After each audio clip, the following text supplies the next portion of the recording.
name's AJ Price. I got my mom videotaping today, my dad, my sister, and my dog. They're going to count as my people for me today. And I'm going to talk about concussions in football and other sports. My purpose is to persuade my audience on concussions and the overprotection of concussions in the game of football. The central idea is concussions are serious and sometimes fatal. However, the game of football is being ruined with all these new rules being added to overprotect the players. As a high school football coach and lover of the game, it kills me to see a player get ejected or penalized in a game for a hit that would have been legal 5 years ago. The game of football is a vicious game. It is the only sport or thing in life where you can hit somebody as hard as you want and not get in trouble for it. Until now.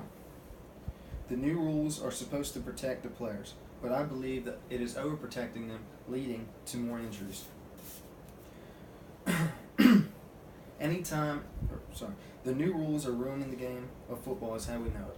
Anytime a helmet is contacted, it is an automatic ejection or penalty for that player that contacted the other player with his helmet. This is telling defensive players to tackle lower, which, as a defensive coach, I do coach my players to tackle lower because the name of the game is lower man wins. However, this is leading to other injuries such as torn ACLs, sprained ankles, broken fibulas, so on and so forth. Players are being more hesitant when trying to make a tackle now because they are so worried about getting penalized for a head blow. So they are hesitating when they go up to make a tackle, leading to an offensive player coming at them full speed and running them over, causing them to take the bigger blow. Football is a game meant to play at 100 miles per hour. If you don't play at 100 miles per hour, that is when you get hurt. And that is why I think these new rules are causing more injuries. When it comes to the pro leagues, the NFL, the ratings are down at an all-time low. And polls have shown the reason for this is because of the stoppage of plays because all the penalties being called. On another note, the fundamentals of the game are changing. With the new tackling techniques and such, the tackling has been much worse, leading to higher scoring games. The new techniques are making it harder for defense players to make tackles. There truly is no winner when it comes to making a tackle. No matter how you shape it, how you teach it, how you want it to be, how you coach it up, there is no winner on any side of the tackle. Somebody's going to feel it. Most of the time, both players. Now that I've spoken my opinion on concussions in football and the rules to help prevent them, I'd like to persuade you on why the focus should be in other sports rather than just football. Soccer? Dangerous? No way, says parents. Soccer has had more and more concussions in the last 10 years than any other sport outside of football. The reasoning for this is there is no helmets, there is no shoulder pads, there is no upper body gear. And when a player is going up for a header with another opponent from the other soccer team, they are butting heads.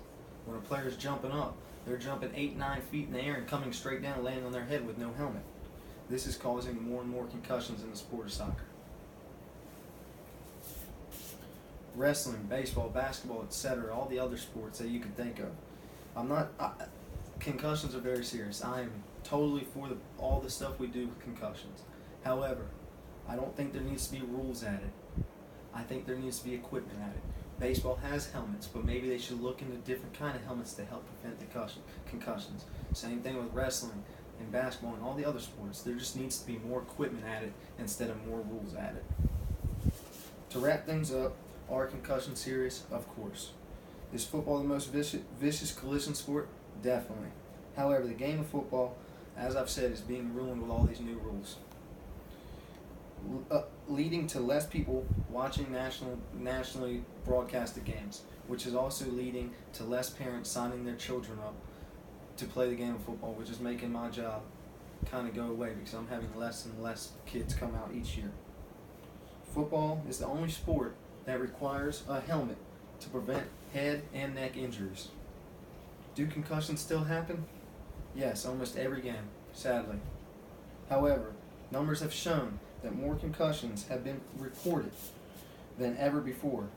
You can argue that this is because we became more aware of concussions, but that is not the case. I've seen concussions happen multiple times, and 90% of the time it is because one player is slowing down to work because either the running back thinks he's going to be leading with his helmet, so he's slowing down and changing how he's running, or the defense player is coming in hesitating so he can tackle low, leading to a more vicious blow for the person slowing down.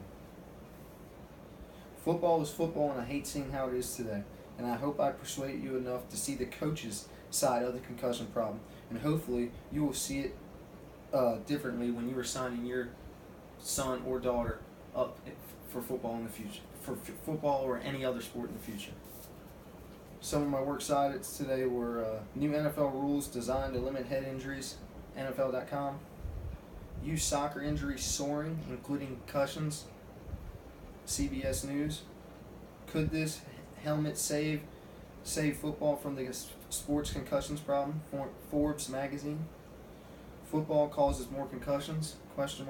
Think again. The news leader. This is my visual aid. It's a helmet from probably 10 years ago. This is what the inside of it looked like. Today there's shock pads, shock absorbent pads, that when it's contacted, the shock, the pads absorb the contact better, and it's leading to less and less concussions every year. I appreciate you guys taking the time to listen to this speech, and thank you.